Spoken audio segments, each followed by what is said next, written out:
Bom dia, a graça e a paz do nosso Deus seja com a igreja. Mais uma vez aqui estamos para adorar esse nosso Deus bendito.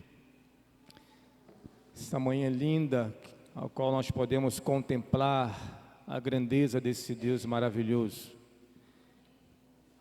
Como é bom saber que Ele se revela a nós, né? Como é bom saber que Ele cuida de nós com um cuidado especial. E Ele nos traz nesta manhã, nesse lugar, nessa casa de oração, para a gente, cada um de nós, declararmos que Ele é bom, né? E não há outro comparável a Ele. Eu convido a cada um de vocês, os irmãos que nos assistem pela rede social, que nesse momento adore esse Deus. Contemple a sua grandeza, a sua majestade, abra os seus corações e vamos adorar o nosso Deus, porque Ele é digno. Amém? Irmãos, bom dia, vamos ficar de pé, vamos louvar, vamos cantar um salmozinho, 247, esse Deus que é santo, santo, santo, Ele é, como o Marquinhos falou, né? Ele é digno mesmo do nosso louvor.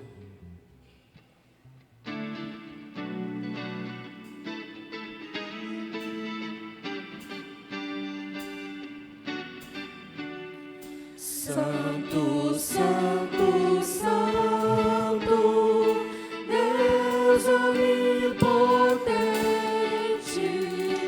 cantam de manhã nossas vozes com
Esse é o Deus que triunfa, esse é o Deus que nós servimos, que a igreja se prostra diante dEle, porque Ele é Senhor das nossas vidas. Ainda assim, nesse mesmo Espírito, convido a amada igreja para abrirem comigo no livro de Salmo 39, apenas do verso 1 ao verso 5, verso 6, Salmo 39, o verso 1 ao verso 6. Diz assim a palavra do nosso Deus: Disse comigo mesmo: guardarei os meus caminhos para não pecar com a língua. Porei mordaça a minha boca, enquanto estiver na minha presença o ímpio. Emudeci em silêncio e calei acerca do bem, e a minha dor se agravou. Esbraseou-se-me no peito o coração, enquanto eu meditava, enteou-se o fogo. Então disse eu com a própria língua: dar-me, Senhor, a conhecer, Senhor, o meu fim, e qual a soma dos meus dias, para que eu reconheça a minha fragilidade. Desde os meus dias, o cumprimento de alguns palmos, a tua presença, o prazo da minha vida é nada. Na verdade, todo homem, por mais firme que esteja, é pura vaidade. Com efeito, passa o homem como uma sombra, e vão se inquieta, amontoa tesouro e não sabe quem os levará. Repetindo o verso 4 e o verso 5, dar-me, Senhor, a conhecer, Senhor, o meu fim, e qual a soma dos meus dias, para que eu reconheça a minha fragilidade. Desde os meus dias, o cumprimento de alguns palmos, a tua presença, o prazo da minha vida é nada. Na verdade, todo homem, por mais firme que esteja, é pura vaidade. Aqui o salmista, ele pede a Deus ajuda para aceitar a brevitude da vida. Que nesta manhã nós possamos reconhecer o quanto nós somos nada. O tempo passa rapidamente e não temos controle da vida. Mas o salmista pede a Deus: ajuda-me a entender a brevitude da vida, para que a minha vida, de fato, de verdade, seja um propósito que agrade o Senhor todos os dias. Oremos. Eterno Deus, nós bendizemos o teu nome. Tu és santo, santo, santo é o Senhor. Louvado, engrandecido, ó Deus, bendito seja o Senhor. Nesta manhã, Senhor, quando nós entramos nesse lugar, nesta casa de oração, sabendo que os nossos passos, as nossas vidas foram guardados por Ti mesmo. O Senhor nos poupou, o Senhor nos guardou, o Senhor nos livrou de tantas coisas, Pai. E nesta manhã, Pai, aqui estamos, com os nossos corações abertos, pronto para ouvir aquilo que o Senhor já reservou para nós. Ó Deus, que não venhamos esperar aquilo que eu quero, mas aquilo que o Senhor deseja para a minha vida e para a vida dos nossos irmãos. Eterno Deus, cumpra cada dia a Tua palavra em nós, e afasta de nós, Senhor, as vaidades desta vida, os desejos desta vida, e nos faça, Senhor, em nome do Teu Filho Jesus, a olharmos no firme propósito daquele que começou a boa obra em nós, e é fiel para completar. Assim te pedimos, Pai, nesta manhã, com o nosso coração alegres, contentes, felizes, a saber, o Senhor vive e o Senhor reina, em nome de Jesus. Amém. Vamos. Meus irmãos, a gente ainda louvando a Senhor, só comentar eu estava essa semana vendo um vídeo de um grupo cristão lá de fora, se chama Elevation Worship. Estou com inglês bom, né? Então, e uma música deles que eles cantavam, vou falar também o nome da música em inglês aqui, para vocês verem. Eu anotei, cadê? A música é Old Church Basement. Eu acho que é isso, não sei. É mais ou menos isso. Que é o quê? Que é ele contando a história da época dele, o compositor, quando ele era adolescente, que é a antiga igreja dele, que tinha que era no porão da igreja dele, e eles se reuniam como adolescentes para louvar o Senhor, e ele conta que ficava em torno de uns 30 adolescentes, mais os jovens.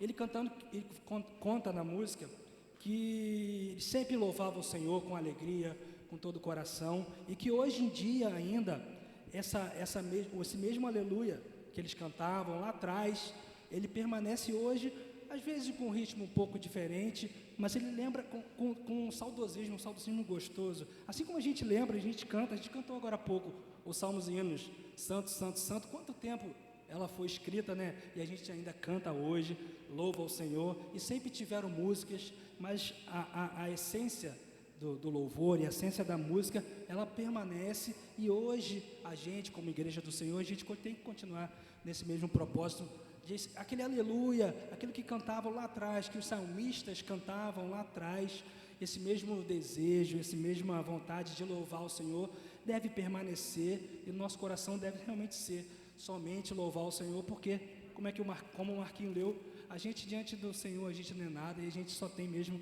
a louvar o Senhor, né? Engrandecer o nome dele.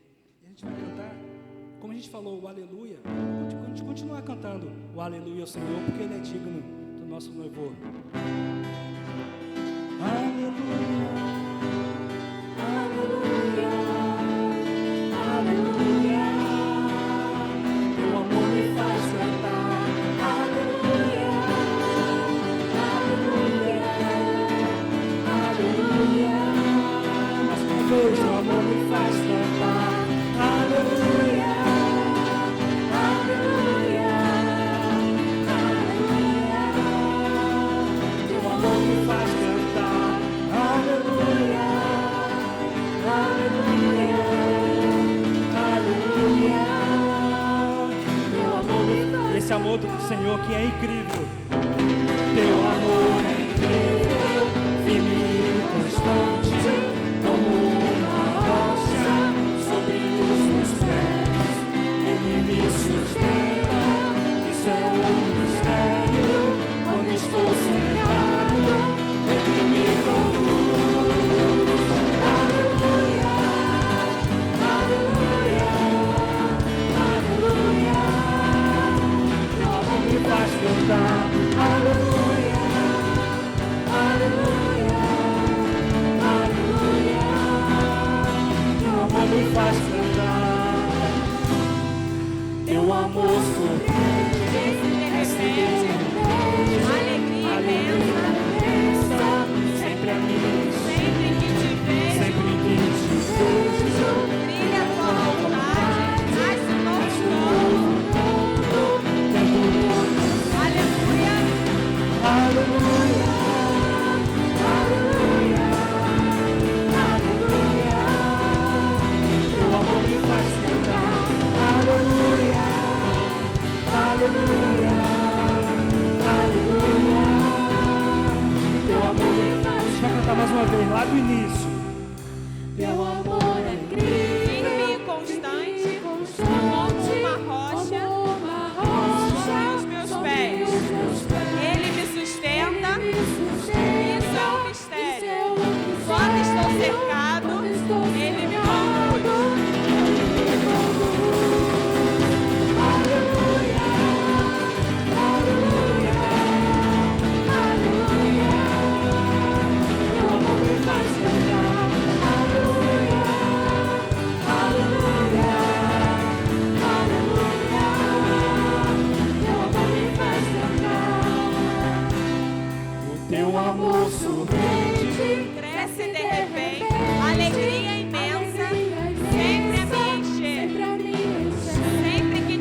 Glória a Deus.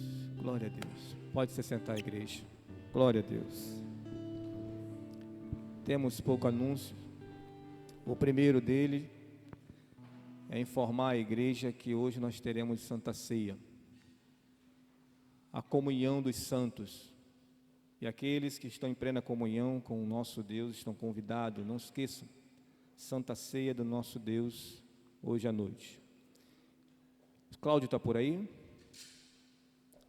Cláudio vai falar sobre a festa da Empim, reta final, bem final mesmo, né? Alguém pode chamar o Cláudio para nós? E outro pedido também, amada igreja, foi sugerido que a gente estivesse orando a partir de segunda-feira agora pela festa, intercedendo, né? A festa é uma festa grande, envolve muitas coisas, e a gente pede aí os irmãos que já estão orando, né? Já intercede pela festa, mas que na segunda-feira, até sexta, não é isso, irmão Ailson? Né? Que esteja então tirando um tempo para interceder e clamar a Deus pela nossa festa. Amém? Bom dia, irmãos. Nós estamos em reta final, nossa semana da festa, né? Como o Marquinhos falou, nós precisamos estar orando pela nossa festa do Empim. Ontem o presbítero Ailson colocou lá no grupo dos homens para nós orarmos às 8 horas da noite, né, pela festa. Foi 8? 10 horas da noite? 10 horas da noite está orando pela festa. Então que a igreja toda se reúna em suas casas e faça uma oração pela nossa festa do Empim, que está em reta final. Essa semana a gente está preparando tudo. Ontem nós estivemos aqui. Agradeço pelo grupo que esteve aqui ontem. Teve bastante pessoas, bastante homens, os adolescentes que nos ajudaram na propaganda da festa no bairro. Então foi bem legal aqui a parte da manhã que nós tivemos aqui, início da parte da tarde, com os irmãos aqui na igreja. Então nós já estamos fazendo aquele momento especial de comunhão, né, que é bem legal com a igreja, né? Todo mundo ri, todo mundo brinca, todo mundo conversa. Aliás, acho que mais conversa do que trabalha, né? Fica todo mundo conversando lá, troca ideia. A maioria acho que mais conversa. Mas é legal porque está todo mundo junto aqui na igreja, né? Então, e durante a semana, é semana de trabalho, não é semana de conversa, não. Então a gente vai começar na quarta-feira a preparar o restante das barracas, né?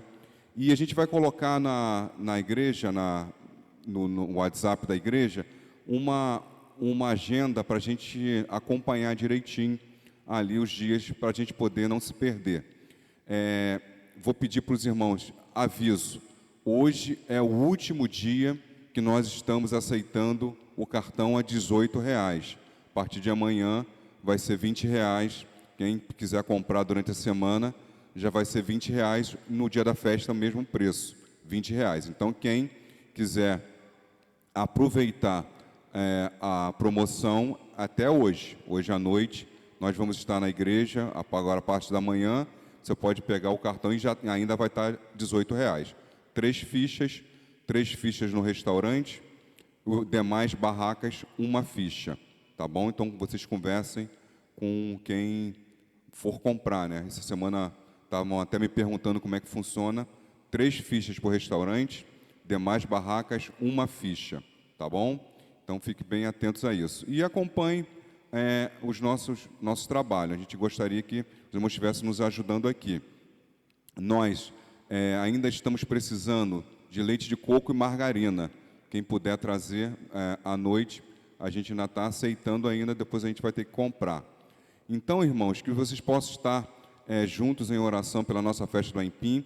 Lembrem de convidar os irmãos. Os irmãos, tem muita gente que a gente lembra que vinha aqui na festa. Só dar uma ligada, passar um zap e lembrar da nossa festa do Empim, para que eles possam estar aqui conosco, né? No próximo sábado, na nossa festa do Empim. Então, bota lá, faz pega no teu WhatsApp, dá uma olhadinha nos nomes que você tem lá, que com certeza tem muita gente que você pode lembrar da festa do Empim. A barraca da pizza está pedindo que na sexta-feira, quando eles forem preparar a pizza, que quem vier ajudar traga um rolo de massa e uma bacia, parece que eles esticam a massa, né? Então, quem quiser ajudar, serve garrafa também, um rolo ou uma garrafa. A garrafa é melhor do que rolo, então uma garrafa e uma bacia para ajudar. Tá bom, os irmãos? Então, vocês possam estar atentos no WhatsApp da igreja, que o direcionamento vai ser pelo WhatsApp. Garrafa de vidro, isso, garrafa de vidro. Garrafa de plástico não tem, ela é mole, não vai conseguir. Então, que vocês fiquem atentos ao WhatsApp, o pastor vai estar sempre colocando os informes da nossa semana para a gente ter uma semana abençoada. Eu aproveito, então, vou pedir para o Eliezer orar pela nossa semana, Eliezer. Nossa semana de preparação de festas, que Deus possa estar abençoando a nossa festa do Aipim. Nós vamos ter um carro de som passando aí no bairro e chamando as pessoas para a nossa festa. Nós tínhamos colocado a faixa aqui no início da rua, mas o vento tirou, amanhã a gente vai colocar de volta e a gente fazer propaganda da nossa festa. E que Deus possa estar abençoando, que tudo possa correr bem, que ninguém se machuque, que seja uma festa para a honra e glória do nosso Deus. Pedir para o Eliezer estar orando. Vamos ficar todos de pé?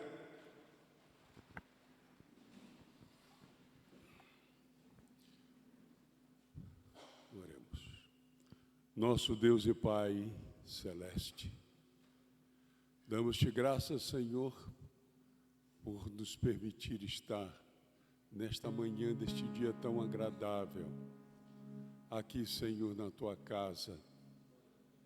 E aqui viemos, Senhor, com o único propósito de Te adorar e levar, Senhor, em nossas vidas, nos nossos corações e mentes, as bênçãos, Senhor, que Tu tens a nos dar através da Tua palavra, através, Senhor, da oportunidade que nos dás da adoração.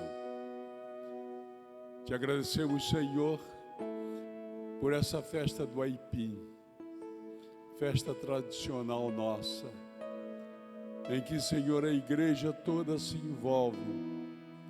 Te agradecemos, Senhor, pela expertise, Senhor, que dás ao diácono Cláudio Roberto, na administração, Senhor, de toda essa festa, que é bastante grande, Senhor. E ele, Senhor, tem sido orientado por Ti a cada momento, a cada dia, Senhor, nessa tarefa. Ó Pai Celestial, Te agradecemos pelos chefes de equipe, Senhor, que eles, Senhor, sejam sempre movidos pelo Teu poder, pelo sentimento de gratidão a Ti e de, Senhor, levar ao conhecimento de muitos que não tenham oportunidade de aqui virem, Senhor, mas que nesta ocasião é uma oportunidade propícia de aqui chegar, Senhor, participar conosco da comunhão e também, Senhor, de adorar o Teu santo nome através dos cânticos, Senhor, que aqui serão entoados, através das palavras que aqui serão, Senhor, pronunciadas para o louvor da Tua glória. E que eles saiam, Senhor, com as suas mentes abertas e que abram os seus corações aqui, os seus ouvidos para ouvirem o que o Teu Espírito Santo quer falar a cada um que aqui vier, Senhor, para que sejam abençoados, Senhor, tanto eles quanto as suas famílias. Senhor, renove as forças da Tua igreja. Pai, neste momento também queremos Te suplicar, Senhor, pelos nossos queridos irmãos, por toda a Tua igreja, pelos enfermos, Senhor. Ó Pai Celestial, quantos deles, Senhor, já se deram por esta obra aqui e amam o Senhor, estar na Tua casa e por enfermidade não podem, Senhor, estar aqui junto conosco, mas que Tu, Senhor, vai ao encontro das suas necessidades e supra-os, Senhor, cada uma delas, Senhor. Nós nos lembramos aqui da irmã Celita, Senhor, ó Senhor, esta serva fiel, que sempre, Senhor, tomou para si as obrigações que lhe eram oferecidas, Senhor. Ó Pai Celestial, também, Senhor, nos lembramos do Carlos Godinho, que quantas vezes, Senhor, ele já leu a Tua palavra de capa a capa, e aqui, Senhor, podia, Senhor, citar qualquer texto que a gente pedia para ele, porque ele tinha guardado no seu coração e na sua mente. Abençoa, Senhor, este Teu servo.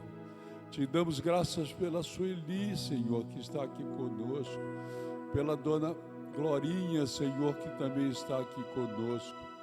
Te damos graças, Senhor, pela vida da Dona Maria Antero, que Tu a esteja guardando.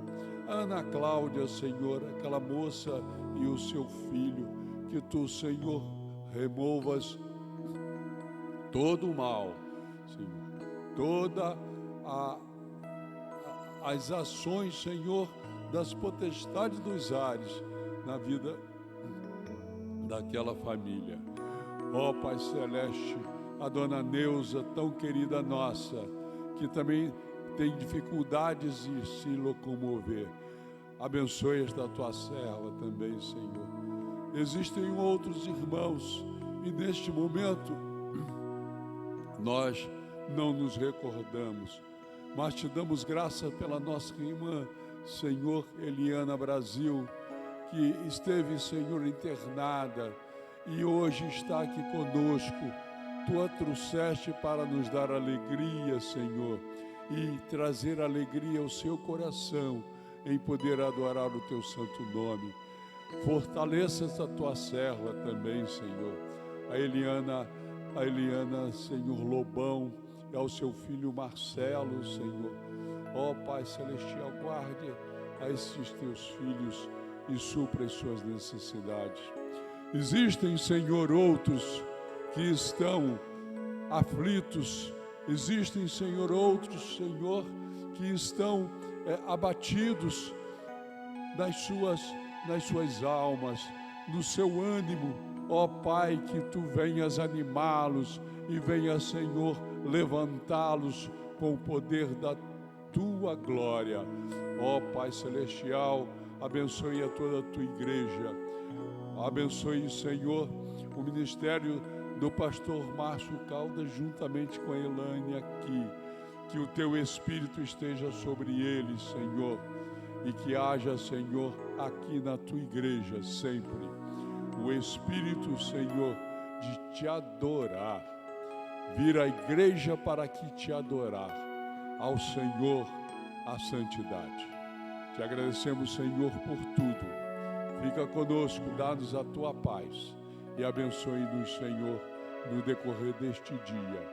Em nome de Jesus, amém.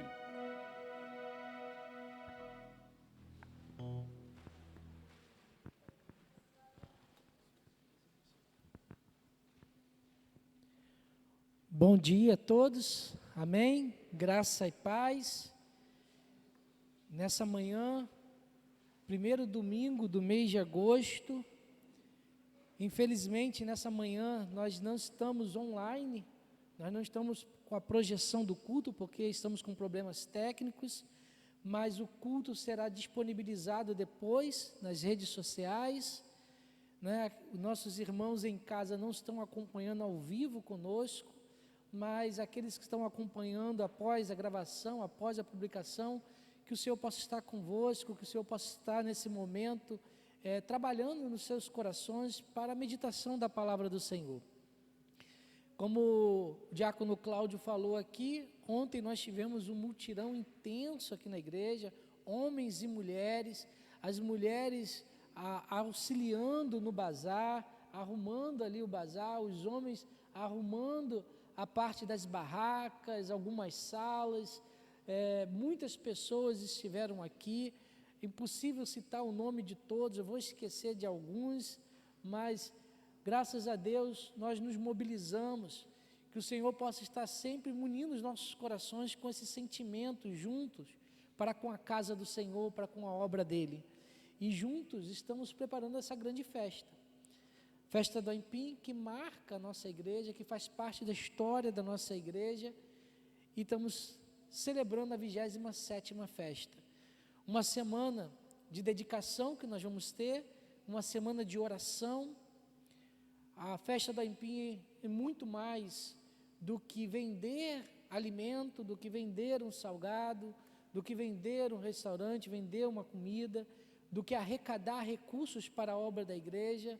A festa do Aipim é um momento que é marcado dentro do bairro, dentro desse município, nas redondezas, a qual as pessoas que geralmente não costumam vir à igreja, aqui estão, aqui fazem presente. Local onde nós podemos ministrar a palavra de Deus em canções ou na palavra aberta, para que o Espírito Santo encontre os corações, para que o Espírito Santo encontre vidas que estão necessitadas de ouvir a palavra do Senhor. E nós vamos meditar nessa manhã, meus irmãos, no Evangelho de Mateus,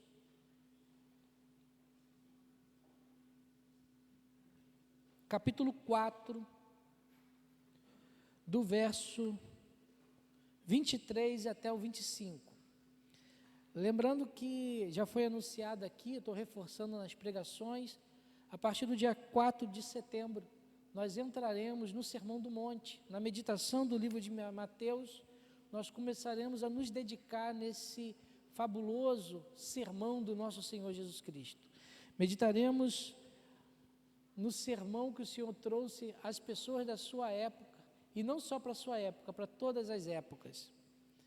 Mas hoje nós vamos meditar em Mateus, capítulo 4, do verso 23 até o 25.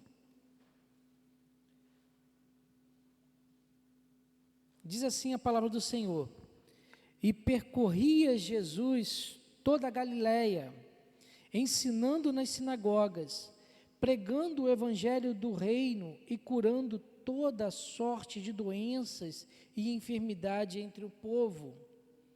E a sua fama correu por toda a Síria. Trouxeram-lhe então todos os doentes, acometidos de várias enfermidades e tormentos, endemoniados, lunáticos e paralíticos, e ele os curou. E da Galiléia, Decápolis, Jerusalém, Judéia e da além do Jordão, numerosas multidões o seguiam. Vamos ler novamente, verso 23 em diante.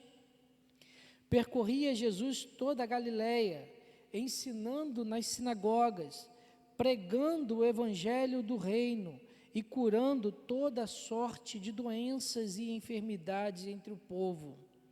E a sua fama correu por toda a Síria.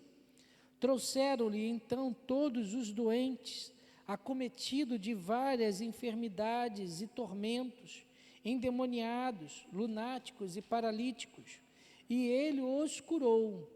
E da Galiléia, Decápolis, Jerusalém, Judéia e da além do Jordão, numerosas multidões o seguiam. Senhor Deus, aplica a Tua palavra em nossos corações, que nessa manhã, Pai, a Tua palavra possa mexer conosco, nos transformar, nos modificar, que nós possamos ser impactados por Teu Santo Espírito através da Tua palavra em nossas vidas, Pai. Senhor Deus, que nesse momento eu possa diminuir e que Teu Santo Espírito cresça, Pai amado, e assim, Senhor Deus, o Teu nome seja glorificado nessa manhã em nossas vidas, Pai. Senhor, assim eu te peço, em nossas vidas, a Tua palavra agindo, em nome do Seu Filho Jesus Cristo. Amém. Meus irmãos, o título dessa mensagem para a nossa meditação é A Intensidade do Ministério de Jesus Cristo. a intensidade do ministério de Jesus Cristo. Meus irmãos, nós estamos meditando nesse capítulo 4, já tem alguns meses que estamos meditando nessa palavra a partir do capítulo 4, e essa palavra que trata do início do ministério de Jesus Cristo e um resumo de todo o ministério dele, nos trouxe várias verdades. O tempo de anunciar o Evangelho chegou. Aquilo que estava encoberto aos homens passou a ser descoberto. A plenitude do tempo chegou à humanidade para conhecer o amor do Pai através de seu Filho Jesus Cristo. O texto vai nos dizer, e nós já meditamos, que o lugar estava preparado, o lugar estava pronto para receber a mensagem de salvação. O solo de Cafarnaum era um solo fértil. O solo em torno ali da Galiléia estava preparado para receber a palavra de Deus. Nós também meditamos que Jesus Cristo encontrou os seus ouvintes aptos, prontos e necessitados para ouvir a tua mensagem, a mensagem do nosso Senhor, homens e mulheres que estavam nas trevas, homens e mulheres que viviam à sombra da morte e precisavam da luz de Jesus Cristo. Jesus tinha a sua mensagem, ele pregou a sua mensagem à sua geração: arrependei-vos, porque está próximo o reino de Deus, está próximo o reino dos céus, o termo que está no livro de Mateus. Jesus convocou pessoas à sua volta, chamou homens, chamou mulheres, para que a sua mensagem fosse perpetuada e chegasse até nós. O Senhor Jesus alistou os discípulos, caminhou com eles, esses discípulos foram ensinados por Jesus Cristo. Tudo estava preparado para a pregação do Evangelho, tudo estava preparado para que as boas novas fosse proclamada na geração e naquela geração e nas vindouras. Mas, meus irmãos, ainda faltava uma coisa, faltava mais uma coisa para tudo acontecer, para que a mensagem fosse pregada. Era necessário, era prioritário que Jesus fizesse a obra. Era necessário o Senhor Jesus proclamar o Evangelho. Era necessário o Senhor Jesus sair de Nazaré e pregar o Evangelho em Cafarnaum e na Galiléia, e depois na Judéia, depois na Samaria, em Pérea e em todos os lugares. O nosso Senhor Jesus tinha que cumprir o ministério. Não era bastante olhar para os campos prontos, não era bastante olhar as vidas necessitadas de luz, não era bastante ver que a humanidade necessitava conhecer Deus. Era necessário, era imperativo ocorrer a semeadura, era necessário fazer a semeadura. A mensagem de Jesus Cristo tinha que ir ao encontro dos corações. As pessoas necessitavam ouvir a voz do Senhor. Meus irmãos, havia uma necessidade de uma ação prática na vida e obra de Jesus Cristo, e não apenas uma teoria, e não apenas palavras de profetas antigos que profetizavam que esse momento chegaria. Era necessário sair da toda a teoria, de toda a parte que é apenas escriturística, e essa palavra tinha que ir de encontro aos necessitados. E quando nós olhamos na Bíblia, nós vemos que o nosso Senhor Jesus Cristo, Ele fez isso. Ele não ficou num ato teórico, não ficou numa divagação. Ele saiu e foi em encontro às pessoas. As pessoas receberam Jesus Cristo. Jesus proclamou a mensagem de salvação. Mas quando nós olhamos para essa mensagem, tem mais uma coisa que nós precisamos ressaltar: a proclamação do Evangelho, a proclamação da salvação, as boas novas que o Senhor Jesus anunciava, não era algo secundário na sua vida. O ministério de Jesus Cristo não era algo secundário diante de todas as demandas que ele tinha à sua volta, diante da necessidade da sua família. Provavelmente, na época de Jesus Cristo, José não estava mais vivo. E José, saindo de cena, o Senhor levando José. O que nós ficamos é com uma família desamparada, a qual o filho mais velho tem que levar as necessidades para dentro do lar. Mas nós não vemos isso. O ministério de Jesus Cristo não era algo secundário, mas primário na sua vida. Jesus não ocupou a marcenaria deixada pela família, a qual ele tinha que sustentar a sua família. E praticou as boas novas, a ministração do Evangelho nas horas que eles tinham vaga. Jesus não considerou outros objetivos na sua vida, diante da vontade de Deus Pai para o que ele tinha que fazer. Jesus não estabeleceu metas na sua vida paralelas, diante da vontade de Deus. Jesus olhou, meus irmãos, apenas para o seu ministério.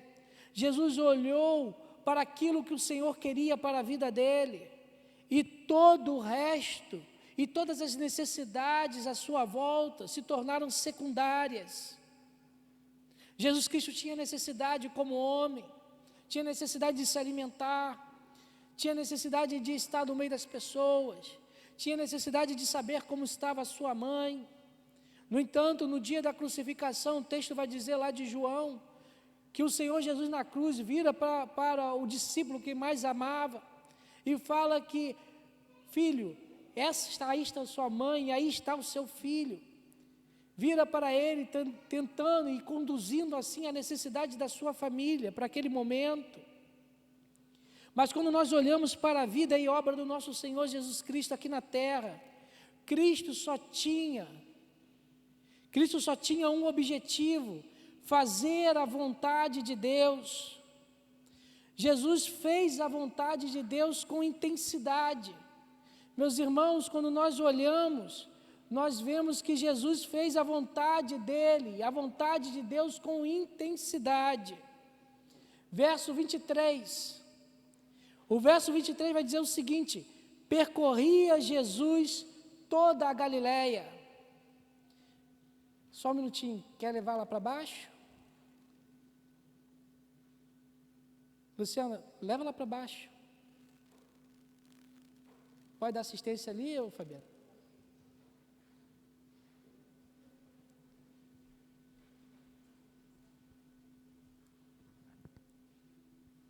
Estejamos em oração, em espírito de oração, depois vamos ver o que está acontecendo com minha esposa. O Berlão, se for necessário levar.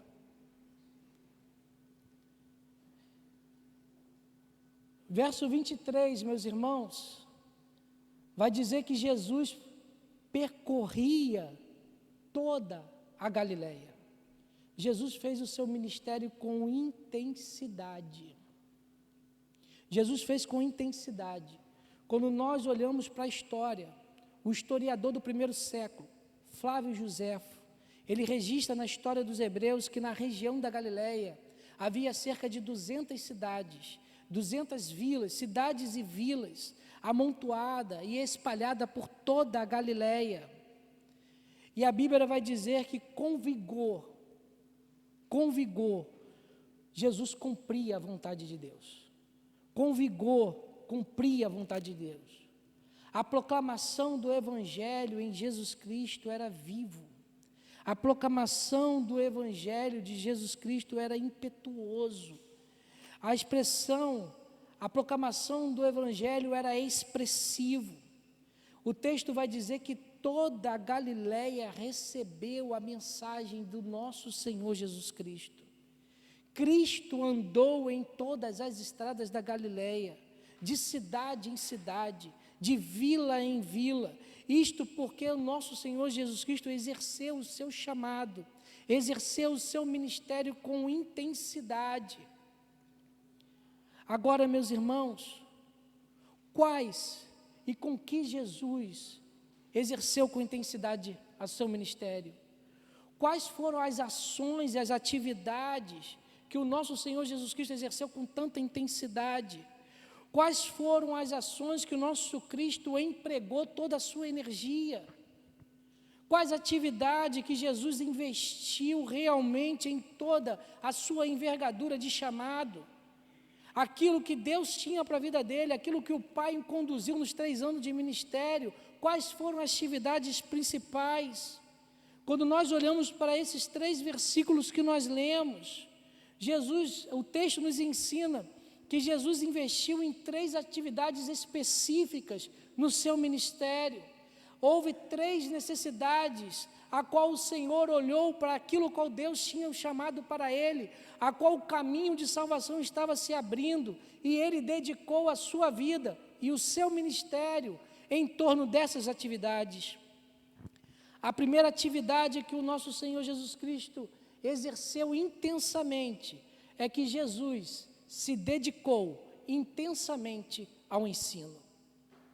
Jesus se dedicou intensamente ao ensino. Verso 23 vai dizer o seguinte: percorria Jesus toda a Galileia, ensinando nas sinagogas. Essa foi a primeira atividade de Jesus Cristo. Jesus Cristo ensinou, ele instruiu, ele abriu a palavra do Senhor, ele abriu as Escrituras para ensinar o que estava ali dentro. E eu preciso, meus irmãos, nesse momento, abrir e descortinar uma coisa para o nosso entendimento. Uma coisa que existia na antiguidade e que era uma expressão fixa na antiguidade clássica. Hoje em dia, no século 21, nós temos a tendência, e nós fazemos assim quando nós escrevemos, quando nós preparamos a pregação, nós tratamos de assuntos menos importantes para o mais importante. Quando nós eternizamos o que nós temos que falar, nós começamos do menos para o mais. Nós começamos falando de esferas menos importantes e vamos aprofundando até chegar ao mais importante. Mas não é assim na antiguidade. Na antiguidade nós começamos, quando nós lemos a Bíblia Sagrada, as citações começam do mais importante para o menos importante. Assim é em todas as Escrituras. Um exemplo clássico disso que nós usamos é a citação no livro de Atos dos Apóstolos, quando cita na primeira viagem, a viagem de Paulo, a viagem missionária de Paulo, e os textos começam citando o seguinte: estava Barnabé e Saulo, e foram Barnabé e Saulo se deslocaram daqui para lá. Quando chega na metade da viagem, muda o termo, começa a falar Paulo e Barnabé. Isso porque até em determinado momento da viagem, Barnabé era o líder daquela viagem. Todos enxergavam ele como líder e principal daquele processo missionário. Mas no decorrer da primeira viagem, o Senhor Jesus Cristo e o Espírito Santo inverteu. Paulo toma a responsabilidade do ministério e ele começa a ser citado primeiro. Não é diferente de outros temas. Aquilo que para Jesus Cristo chamava mais atenção, ele citava primeiro e depois ele vinha fazendo uma degradação. E quando nós olhamos para o texto que nós estamos atuando e meditando, nós vemos que a primeira citação que Jesus Cristo faz era de ensino. Jesus ensinava nas sinagogas. O texto base nos traz que ensinar era uma prioridade entre as outras prioridades. Entre as atividades de Jesus Cristo, o ensinamento era a principal atividade de Jesus Cristo. E quando nós falamos de ensinar, meus irmãos, nós estamos falando de comunicar uma informação de forma detalhada. Quando nós falamos em ensinar, nós estamos falando de descortinar o texto sagrado, as escrituras, daquilo que naturalmente as pessoas não enxergam, não conseguem ver. Jesus, meus irmãos, ensinou as escrituras com intensidade. Para o nosso Senhor Jesus Cristo, o ensino não era algo secundário, o ensino não era supérfluo, o ensino não era desnecessário, ao contrário, era a prioridade máxima do ministério dele. Jesus ensinava com intensidade, com energia e com vigor. Ensinar para Jesus era uma prioridade. O ministério de Jesus Cristo tinha como prioridade o ensino. Ensinar as Escrituras não era um ato secundário. Meus irmãos, como é triste nesse momento da nossa geração, como é triste nessa época que nós vivemos no século 21, ver que a nossa geração tem negligenciado o ensino das Escrituras. As igrejas da nossa época não valorizam ensinar a palavra de Deus. Muitas vêm tirado a escola dominical da programação da igreja. Muitos pastores e muitas lideranças não querem ter o trabalho de ensinar as Escrituras. Reduzem o tempo da pregação. Há um pedido para que a pregação seja minimizada, tirada. Vai ligar para mim? O meu celular está lá no gabinete.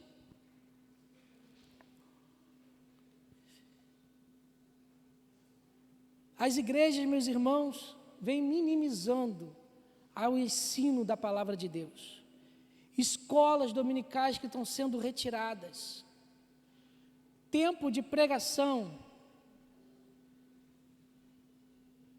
Não. Tempo de pregação que estão sendo reduzidos. Importância da palavra de Deus está sendo tirada. Estudos dirigidos dentro de casa que as pessoas não estão mais fazendo. Colocam as igrejas inúmeras programações no seu contexto e na sua agenda e não priorizam o ensino da palavra. Queremos louvores, queremos luzes, queremos fumaça, queremos pulação e agitação, mas não queremos a palavra de Deus aberta, não queremos o ensinamento.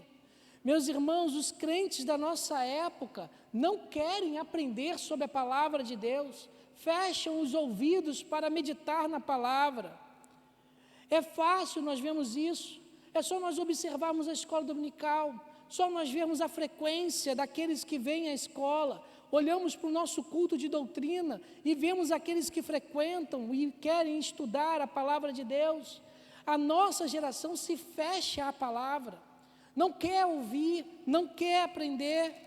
As pessoas praticam inúmeros trabalhos no seu dia a dia, fecham as suas agendas, fecham os seus compromissos, mas quando é para se dedicar à palavra de Deus, tira da agenda, não querem fazer parte, não querem participar, porque aprender a palavra de Deus na nossa geração não ficou mais satisfatório.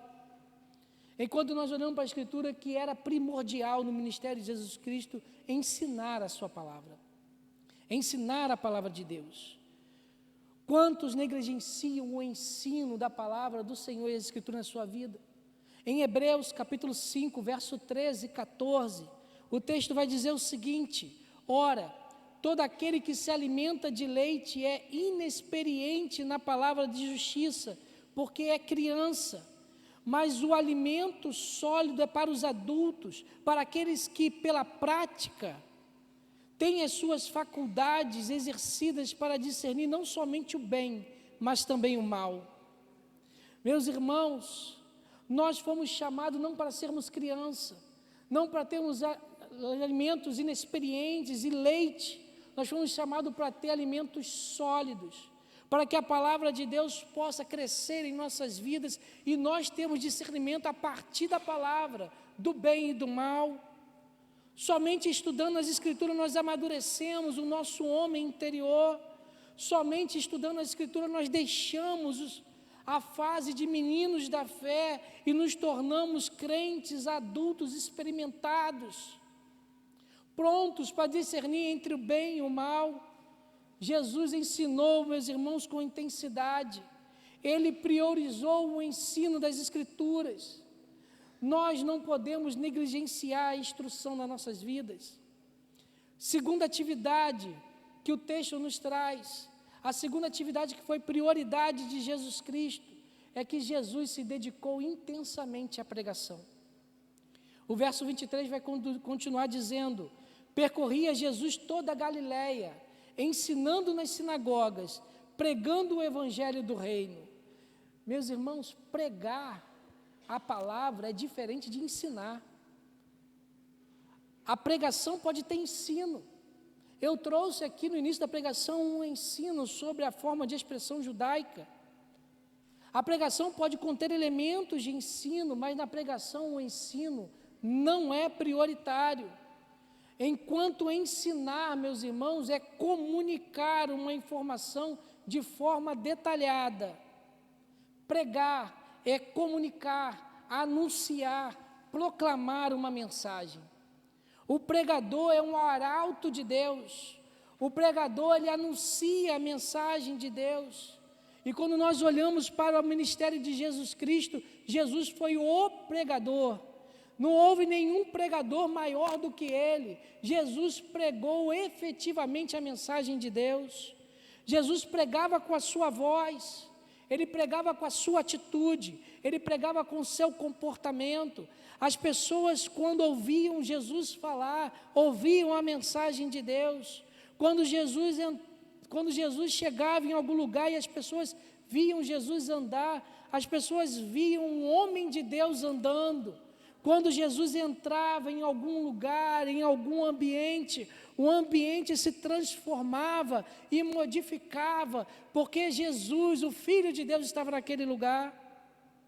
Jesus, no seu ministério, ele pregou intensamente, meus irmãos. Ele pregou com a voz, com o corpo, com a alma, com as suas atitudes. Como que nós, irmãos, estamos pregando o Evangelho de Jesus Cristo? O que vem saindo das nossas bocas? O que nós falamos? Quais têm sido as nossas atitudes? Como nós agimos quando nós estamos dentro de casa, quando nós estamos no trabalho, quando nós estamos a caminho, no ônibus? Como nós somos observados pelas pessoas à nossa volta? Que mensagem nós estamos transmitindo? Que exemplo nós somos para os nossos filhos, para as crianças, para os adolescentes, para os jovens? Será que os nossos vizinhos viram para nós e olham um para os outros e falam o seguinte: lá vai um homem de Deus, lá vai uma mulher de Deus? Será que os nossos filhos pensam dentro de si, falam consigo mesmo: o meu pai é um homem de Deus, a minha mãe é uma mulher de Deus? Ou será que o nosso ensinamento está sendo ao contrário? Será que os nossos filhos aprendem de nós? Será que os nossos filhos aprendem através das nossas ações que a Bíblia pode ser negociada? Será que nós ensinamos com os nossos comportamentos aos nossos filhos, às crianças e os adolescentes, que a escola dominical não é importante porque eu não estou lá, porque o culto de doutrina e aprender a palavra do Senhor não é importante para o nosso dia a dia? Será que nós ensinamos com as nossas vidas e as nossas ações que existem algo no mundo mais importante do que estar na presença de Deus? Jesus vivenciou o seu ministério com intensidade. Nós devemos ser vigorosos, nós devemos ser energéticos, nós devemos ser intensos para com o ministério e como pregadores de Deus que nós somos. Mas a Bíblia também vai falar, e o texto vai dizer que existe uma terceira atividade. Existe uma terceira atividade que Jesus dedicou ao seu ministério. Jesus se dedicou, meus irmãos, intensamente às demandas sociais da sua época. Jesus dedicou intensamente às demandas sociais da sua época. Verso 23. Percorria Jesus toda a Galileia, ensinando nas sinagogas, pregando o evangelho do reino e curando toda sorte de doenças e enfermidades entre o povo. Meus irmãos, a prioridade do ministério de Jesus Cristo não foi atender às demandas sociais. Jesus Cristo não teve prioridade no seu ministério em atender às demandas sociais. A prioridade do ministério de Jesus Cristo foi pregar o arrependimento, foi pregar a salvação. Abramos nossa Bíblia em João, capítulo 6, nós vamos ler a partir do verso 22 até o 27.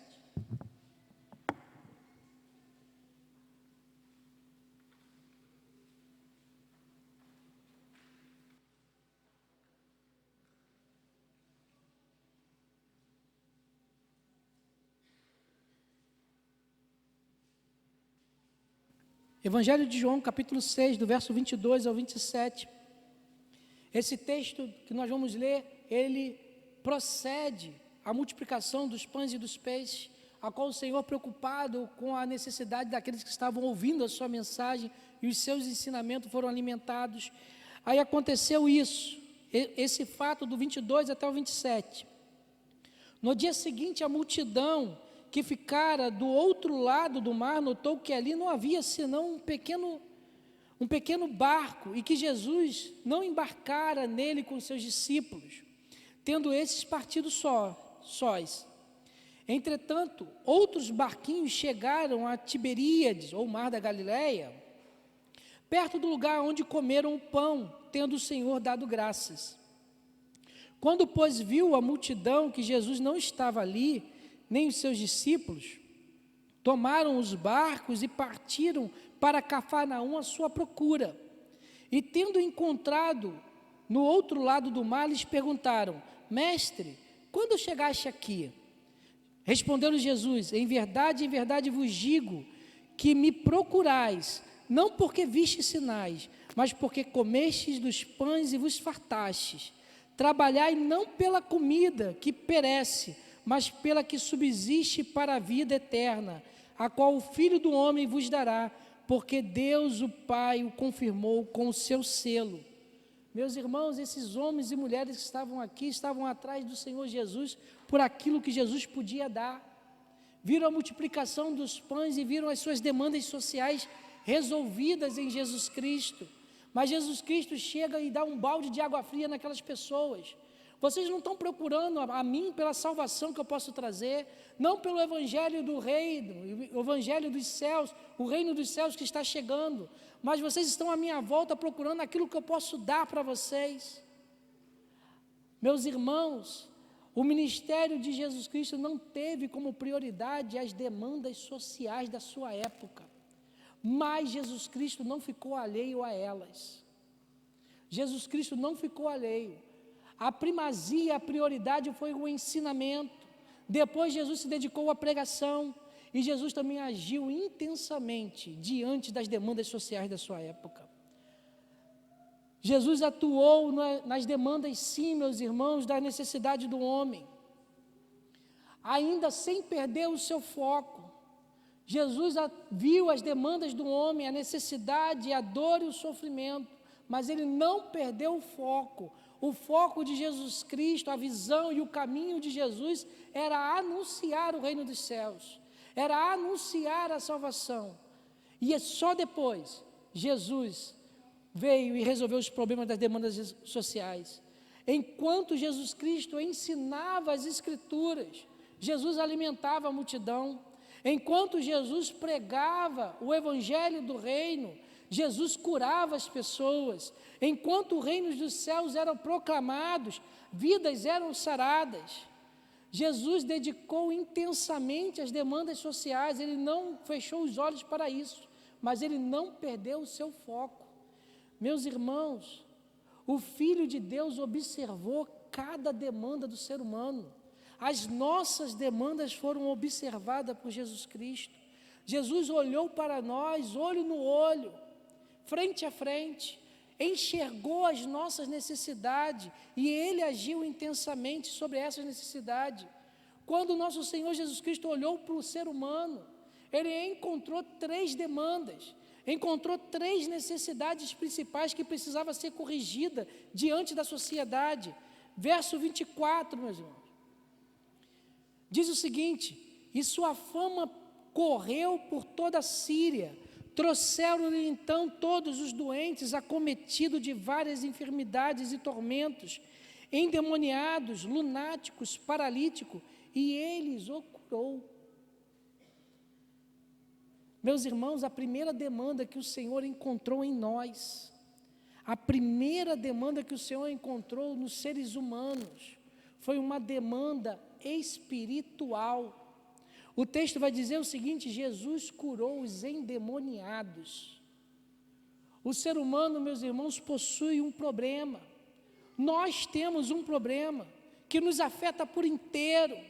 Existe uma demanda espiritual em cada um homem, cada mulher, cada criança, cada adolescente. O homem sofre da doença do pecado. E a doença do pecado é uma doença que afeta as demandas sociais da vida humana. É que nos tornam egoístas, é que nos tornam de forma usurpadores, que alicia as nossas vontades para a corrupção. O homem está morto nos seus delitos e pecados. E isso não fechou, Jesus não fechou os olhos para isso. Das demandas sociais que o Senhor atuou, a primeira e a mais forte, e que Ele vem atuando é na demanda espiritual. Jesus, meus irmãos, é aquele que cura a demanda espiritual da vida humana. Ele atua nessa área. O homem, para ter o seu encontro e resolver as suas demandas sociais, precisa primeiro resolver a demanda espiritual que está dentro do seu corpo, a demanda espiritual que está na sua vida. Se isso não for resolvido, nada adianta. Ele continua corrupto, ele continua afastado de Deus, ele continua sem ter a chance de ver o brilho do Senhor. Mas Jesus encontrou uma segunda demanda. Jesus encontrou mais uma demanda na vida do ser humano.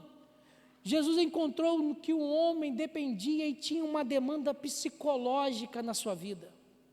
Essa foi a segunda falta que ele encontrou em nós. O texto vai dizer que Jesus curou os lunáticos. Que palavra é essa, né? A palavra lunático vem de lua. A palavra lua é a palavra de origem da palavra lunático. Literalmente, lunático é aquele que sofre da influência da lua. É aquele que tem dupla personalidade. Aquele que está bem no momento e daqui a pouco está mal. O conceito do dicionário vai dizer que lunático é um indivíduo de humor inconstante, o que é dado a divagações, aquele que vive no mundo da lua, ou seja, uma demanda psicológica.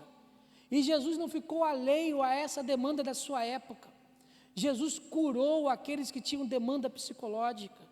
O Senhor ora para as nossas demandas psicológicas, as depressões, as tristezas, as angústias, as aflições. Ele olha para essas demandas que existem em nossa vida e Ele cura, Ele sara, Ele muda a realidade.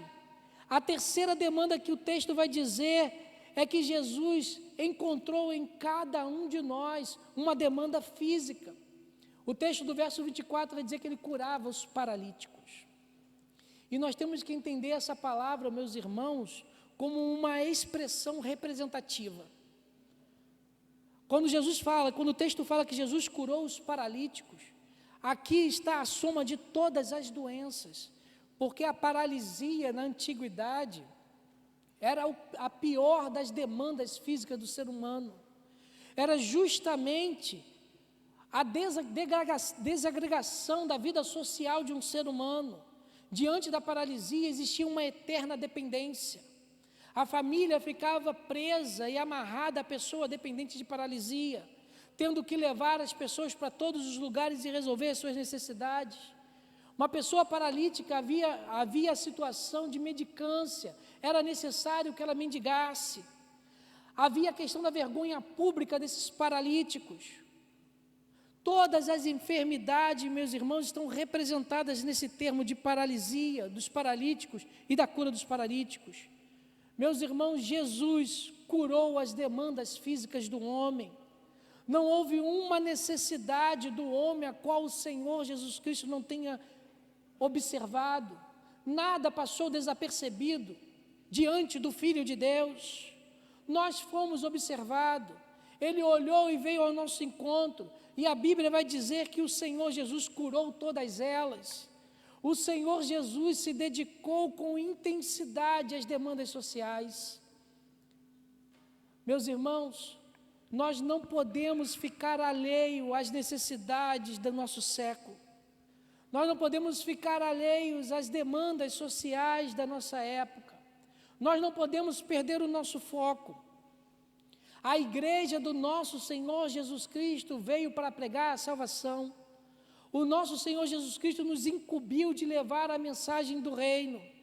Nós fomos chamados para cumprir o nosso chamado e atender a principal demanda da humanidade, demanda essa que nenhuma entidade pode resolver, que nenhuma ONG, que nenhum governo consegue resolver, só a igreja resolve. Nós fomos chamados para que o homem saiba que ele precisa de salvação e que o Salvador veio ao mundo e morreu por eles. Só nós podemos resolver essa demanda do homem, mas nós não podemos ficar alheio às demandas sociais que existem à nossa volta. Muitas igrejas, meus irmãos, nesse período, e que estão por aí abertas, estão se transformando em igrejas assistencialistas, igrejas que empreendem com vivacidade e tentam atender às necessidades da vida, de olhar para o ser humano e ver que precisa do alimento, que precisa de profissão, que precisa de moradia. Igrejas que se tornaram assistencialistas, mas igrejas que estão abdicando da pregação da salvação, que não querem falar que Jesus Cristo salva para não ferir os ouvidos das pessoas, que não querem falar que existe o pecado e pecado é errado, para que as pessoas não fiquem desanimadas e deixem de vir à igreja.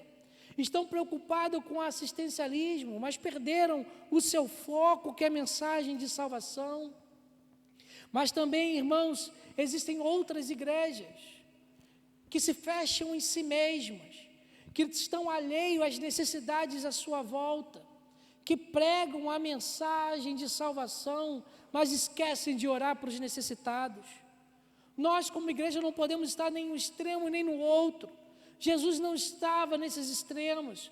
Jesus atuou em todas as áreas. Ele ensinou, ele pregou e ele olhou para a necessidade daqueles que estavam à sua volta. Nós temos que ter a prioridade de salvação do homem. Mas nós, irmãos, nós como igreja temos que salvá-lo por inteiro. Nós temos que salvá-lo da perdição eterna, salvá-lo e levar a mensagem da salvação que levará a ter uma eternidade ao lado de Deus. Mas nós temos que abrir as portas e ter todo o trabalho de abrir as portas para que a pessoa se modifique nessa vida. Essa dispensação tem que receber na vida de cada uma pessoa a salvação de Cristo também. A família tem que ser modificada, o pensamento tem que ser modificado. As pessoas que estão à nossa volta têm que saber que Jesus muda e altera comportamentos, que o marido que bebia deixa de beber, que o marido que era viciado, o filho viciado deixa de ser viciado, aquele que bate na esposa e bate nos filhos, deixam de agredir os seus entes queridos, porque Jesus, quando entra na vida do ser humano, ele muda o ser humano integralmente. Ele muda integralmente. Aquele que fala mal, deixa de falar mal. Aquele que pratica maldade, deixa de praticar maldade, porque Jesus entra na nossa vida e resolve todas as demandas. Nós precisamos dedicar intensamente diante do nosso ministério a Deus. E aqui é o caminho para a conclusão. Convido o grupo de louvor para vir à frente. Meus irmãos, quando nós olhamos para esses 3 versículos, nós vemos que o nosso Senhor Jesus Cristo, diante do seu ministério, ele se dedicou com intensidade. Jesus ensinou a palavra de Deus. O Senhor Jesus pregou a mensagem do reino. E o nosso Senhor Jesus Cristo olhou para as necessidades daqueles que estavam à sua volta. Nós, como igreja, nós não podemos ser diferentes. Nós, como igreja, não podemos pegar outro rumo. A nossa vida precisa ser intensa. A nossa vida precisa ser viva, vigorosa e expressiva. Nós precisamos, irmãos, com veemência, fazer a vontade de Deus. Nós precisamos olhar para as demandas sociais da nossa época. Essas demandas, meus irmãos, não mudaram. As demandas que Jesus Cristo encontrou, nós encontramos no ser humano da nossa época. O homem continua com um sério problema espiritual e ele precisa de Deus. O homem continua com um problema psicológico e na nossa geração mais ainda. E ele precisa de Deus, o homem precisa de Deus. E cada um de nós, a humanidade, possui inúmeras necessidades físicas. E nós precisamos de Deus. O ser humano precisa de Deus. A nossa vida, meus irmãos, precisa estar pujante. A nossa vida precisa estar intensa diante da presença do nosso Senhor.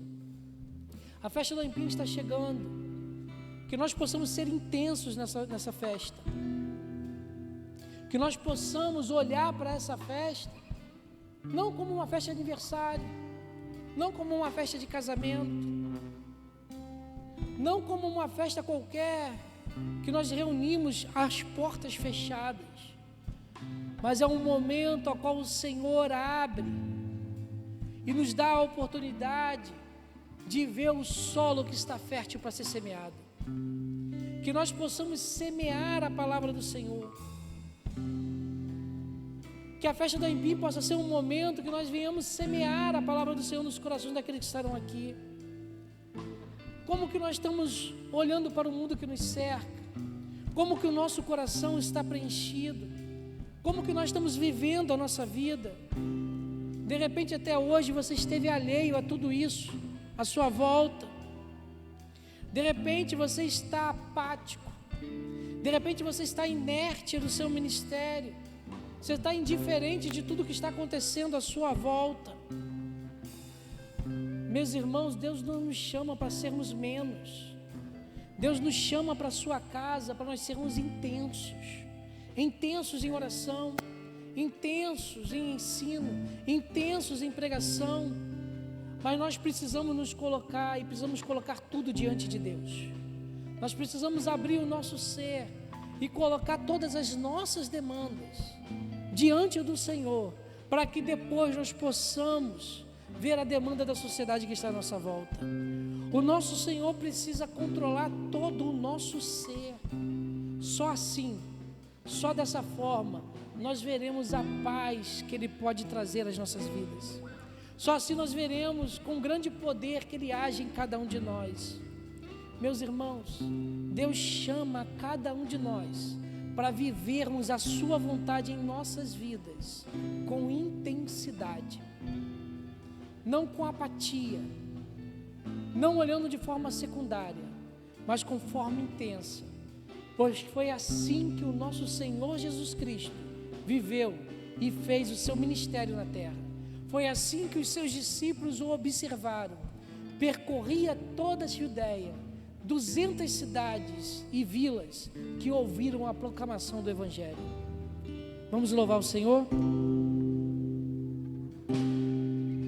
Em fervente oração, vem o teu coração na presença de Deus derramar, mas só podes fluir o que estás a pedir.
Deus, não senti que tua alma se abriu, tudo deixando no altar.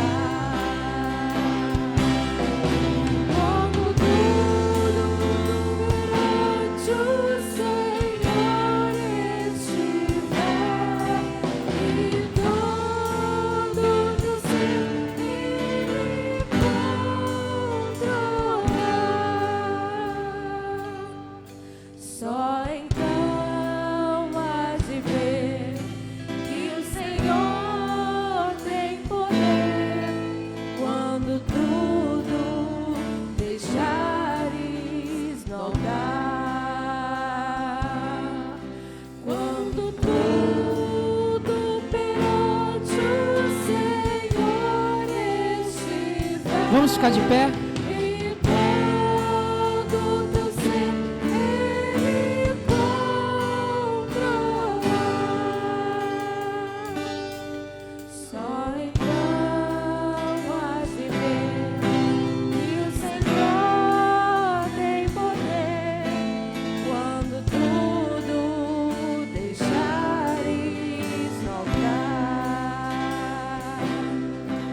Quando tudo deixares no altar.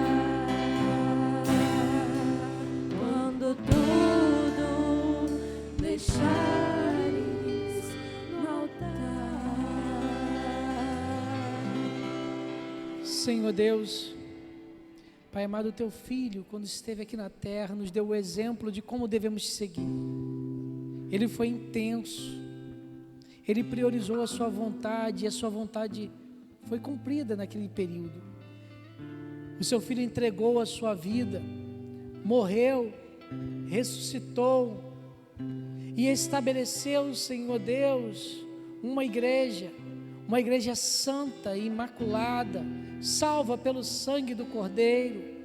Senhor Deus, que nós possamos ter a mesma intensidade em nossas vidas, que nós possamos falar de Ti, Senhor Deus, através da nossa boca, através do nosso comportamento, através das nossas atitudes, do nosso jeito de ser, mas que, Senhor Deus, nós possamos ser Teus intensamente, que nada, Senhor Deus, venha estar em primeiro lugar na nossa vida, mas sim, Deus, assim, Pai, que o Senhor possa ser sempre o primeiro, que o Senhor possa ser, Pai amado, sempre o nosso principal olhar. Senhor Deus, toma essa igreja nas Tuas mãos, toma os projetos de vida de cada um, os planos de vida que cada um tem, Senhor Deus, que o Senhor possa ser o primeiro na vida de cada um. Guia, Senhor Deus, diante da Tua vontade. Ajuda-nos aqui, Senhor Deus, nesse lugar, em Lindo Parque, cumprir a Sua vontade, Pai. Senhor Deus, que nós possamos ensinar com intensidade, que nós possamos pregar com intensidade, e que nós possamos olhar para as demandas do nosso bairro com intensidade, promovendo a cura, Senhor Deus, a cura espiritual do homem, a cura, Senhor Deus, psicológica do homem e a cura física, Senhor Deus. Pai amado, seja conosco. Toma, Pai amado, nesse momento a minha esposa Elaine, Senhor Deus, que está no hospital. Toma os médicos nas Tuas mãos. Cura, Senhor Deus. Dê sabedoria, Senhor Deus. Estabiliza, Senhor Deus, e traz a cura, Pai. Senhor, Pai amado, Senhor Deus, que o Senhor possa estar ali naquele lugar, o Deus que cura, o Deus que sara, o Deus, Senhor Deus, que provê todas as necessidades, Pai. Senhor Deus, toma a escola dominical, dê sabedoria aos professores, dê sabedoria a Tia Eliana, e que nós possamos aprender de Ti, Pai. Senhor, é que eu te peço, em nome do Seu Filho Jesus Cristo, amém. Que a graça do nosso Senhor Jesus Cristo, que o amor de Deus Pai Todo-Poderoso e as doces consolações do Espírito Santo possa nos acompanhar a cada dia, não só hoje, mas eternamente. Amém. Podeis assentar. Interrompeu a gravação.